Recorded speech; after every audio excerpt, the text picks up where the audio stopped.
He's wearing a salmon-colored button-up shirt and has a glorious beard. It's Phil Johnson. Give it up for him.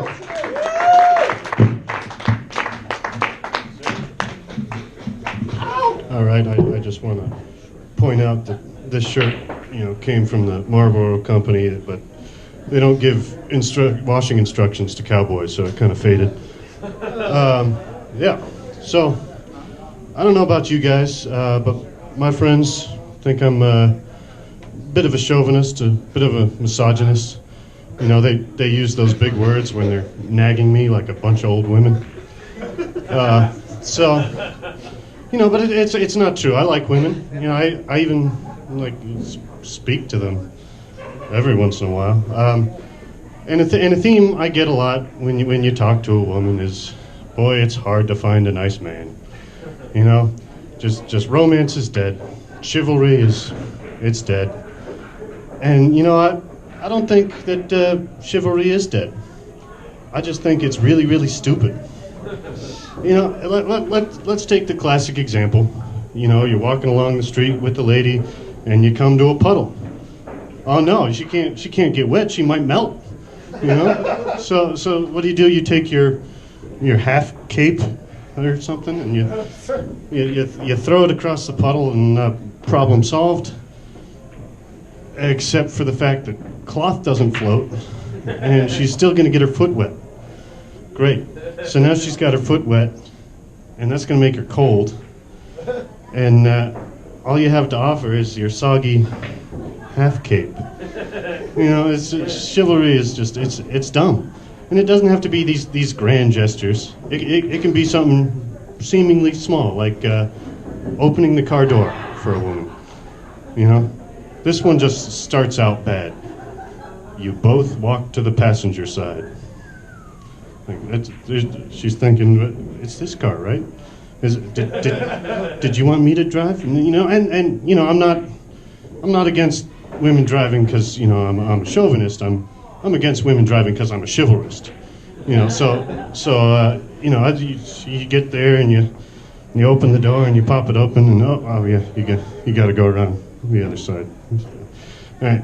And so you get there and she goes to get into the car, and because you're a man on a date, you either drive a big truck or a tiny sports car.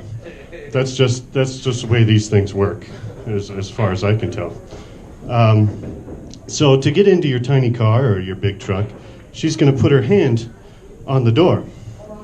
And when she does it, she's going to kind of lever herself in using the door handle. And when she does that, she's going to put some weight on there, and she's heavier than you think.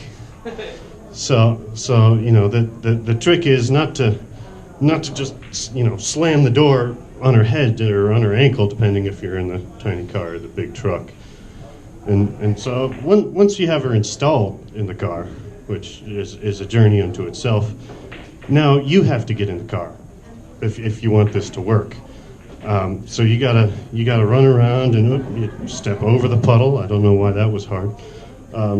And you go around to your side, and guaranteed, here comes the traffic. So you stand there and you wait, and hi hon, yeah.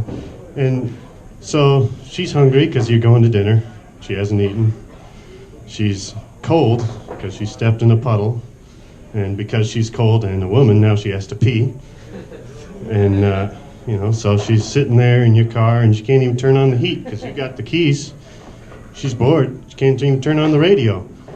And that's what chivalry is, But anyway, so you get there and you drive her to the restaurant. And what do you find? Another door. Man, okay. But this one's easier. You can see it coming. You can kind of judge. When do I have to get, what side do I walk on, and you get there and you time it perfectly, and you swing open the door for her, and you even put the cherry on top.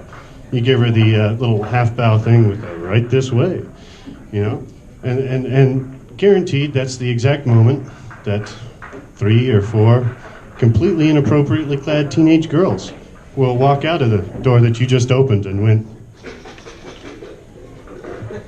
So now you've gotten her cold, wet, hungry, hit her in the face, made her wait in the car, and proven to her that you're just a total pig.